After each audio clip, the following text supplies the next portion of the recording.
মুকেশ আম্বানির ছেলের দ্বিতীয় প্রাকবিবাহ অনুষ্ঠানের জন্য বন্ধ ছিল ইতালির পোর্টফিনো শহর, বন্ধ ছিল শহরের সকল পর্যটন ও ব্যবসা বাণিজ্য। এই অনুষ্ঠানে খরচ হয়েছে বাংলাদেশি টাকায় ৭,৫০০ কোটি টাকা। আর অর্থের গরমে নরম হতে বাধ্য হল ইতালির সরকার।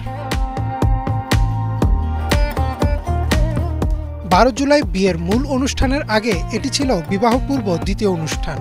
প্রথম অনুষ্ঠানটি হয় ভারতের জামনগরে।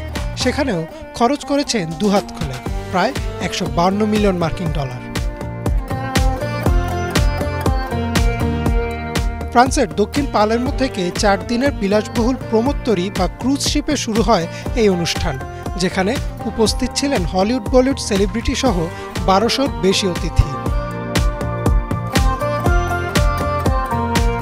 আম্বানির এই অনুষ্ঠান আয়োজনে স্থানীয় ১ ডজন রেস্তোরাঁকে বন্ধ রাখতে ৭ থেকে ১০,০০০ ইউরো দেওয়ার ঘোষণা দেওয়া হয়। বন্ধ করে দেওয়া হয় ইতালির পোর্টফিনো শহর। এতে করে এই শহর ও এর আশপাশের অঞ্চলে বন্ধ হয়ে যায় ব্যবসা ও পর্যটন। পর্যটক না আসায় স্থানীয় ব্যবসায়ীরা পড়েছেন লোকসানের মুখে, ফলে ক্ষোভ ঝাড়েন তারা। শুরু হয় সোশ্যাল মিডিয়ায় তোড়জোড়। কিন্তু এই সব অভিযোগই হারিয়ে যায় অর্থের দাম্ভিকতার মাঝে।